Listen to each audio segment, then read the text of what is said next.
To Kill a Mockingbird by Harper Lee. In this video, we will discuss a summary of Chapter 28, Chapter 29, Chapter 30, and Chapter 31, followed by an analysis of the chapters. Chapter 28 Summary. It is dark on the way to the school, and Cecil Jacobs jumps out and frightens Jem and Scout. Scout and Cecil wander around the crowded school, visiting the haunted house in a 7th grade classroom and buying homemade candy. The pageant nears its start and all of the children go backstage. Scout, however, has fallen asleep and consequently misses her entrance. She runs on stage at the end, prompting Judge Taylor and many others to burst out laughing. The woman in charge of the pageant accuses Scout of ruining it. Scout is so ashamed that she and Jem wait backstage until the crowd is gone before they make their way home. On the walk back home, Jem hears noises behind him and Scout. They think it must be Cecil Jacobs trying to frighten them again, but when they call out to him, they hear no reply. They have almost reached the road when their pursuer begins running after them. Jem screams for Scout to run, but in the dark, hampered by her costume, she loses her balance and falls. Something tears at the metal mesh, and she hears struggling behind her. Jem then breaks free and drags Scout almost all the way to the road before their assailant pulls him back. Scout hears a crunching sound and Jem screams. She runs toward him and is grabbed and squeezed. Suddenly, her attacker is pulled away. Once the noise of struggling has ceased, Scout feels on the ground for Jem, finding only the prone figure of an unshaven man smelling of whiskey. She stumbles toward home, and sees, in the light of the street lamp, a man carrying Jem toward her house. Scout reaches home, and Aunt Alexandra goes to call Dr. Reynolds. Atticus calls Hecate, telling him that someone has attacked his children. Alexandra removes Scout's costume, and tells her that Jem is only unconscious, not dead. Dr. Reynolds then arrives and goes into Jem's room. When he emerges, he informs Scout that Jem has a broken arm and a bump on his head, but that he will be all right. Scout goes in to see Jem. The man who carried him home is in the room, but she does not recognize him.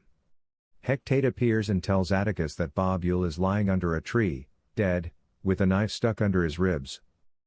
Chapter 29 Summary. As Scout tells everyone what she heard and saw, Hecate shows her costume with a mark on it where a knife slashed and was stopped by the wire.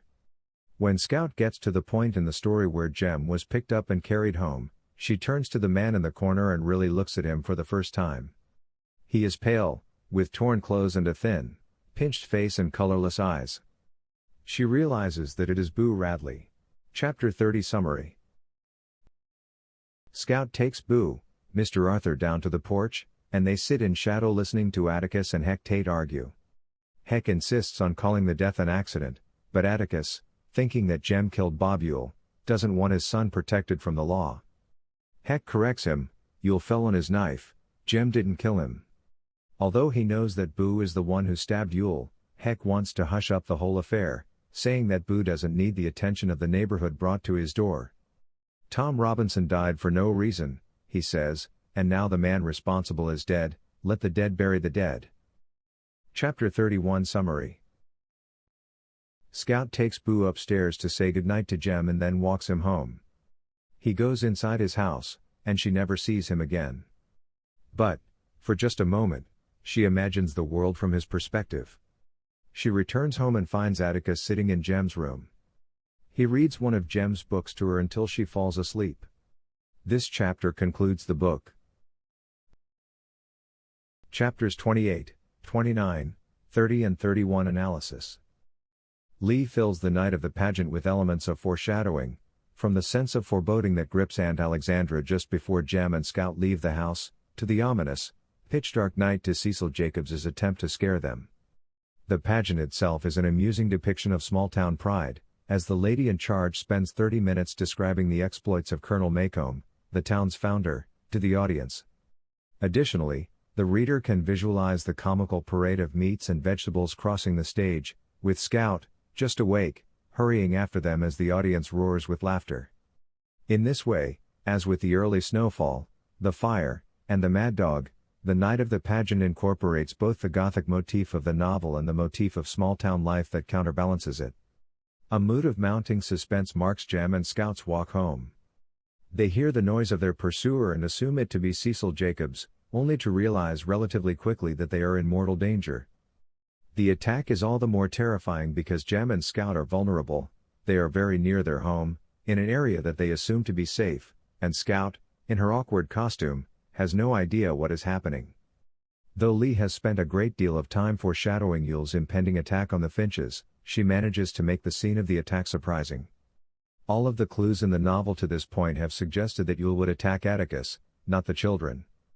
But, as we realize in this scene, the cowardly Yule would never have the courage to attack the best shot in Macomb County. His insidious, malicious attack on the children reveals how loathsome a man he is. In this way, Lee's diversionary technique of leading the reader to suspect that Atticus would be Yule's victim makes this scene simultaneously startling for the reader and revealing of character. Boo Radley's entrance takes place in the thick of the scuffle, and Scout does not realize that her reclusive neighbor has saved them until she has reached home. Even then, she assumes him to be some countryman. This failure of recognition symbolizes the inability of Scout and the other children, throughout the novel, to see Boo as a human being, treating him instead as merely a source of childhood ghost stories.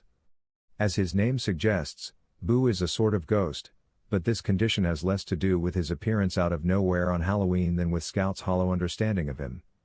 When Scout finally realizes who has saved her, however, Boo the childhood phantom becomes Boo the human being, his lips parted into a timid smile, and our neighbor's image blurred with my sudden tears. "Hey, Boo," I said.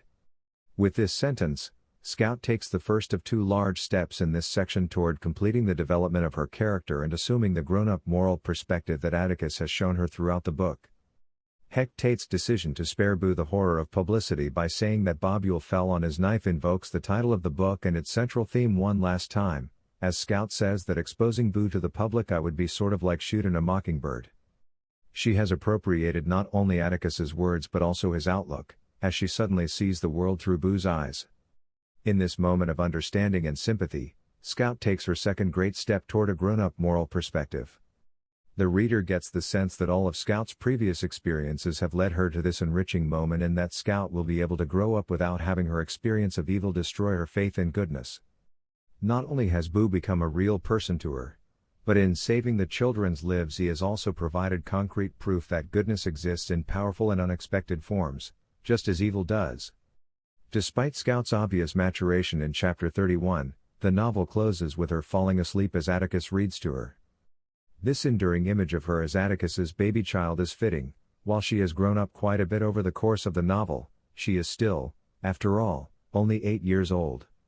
Just as her ham costume, a symbol of the silly and carefree nature of childhood, prevents Bob Yule's knife from injuring her, so does the timely intervention of Boo, another part of Scout's childhood, thwart the total intrusion into her life of the often hate-filled adult world that Yule represents. Interestingly, the book makes no return to the adult Scout for closing narration, and Lee offers the reader no details of Scout's future except that she never sees Boo again. Rather, she leaves Scout and the reader with a powerful feeling of cautious optimism, an acknowledgement that the existence of evil is balanced by faith in the essential goodness of humankind. If this video helped you, be sure to give it a like, comment, and subscribe for more helpful content.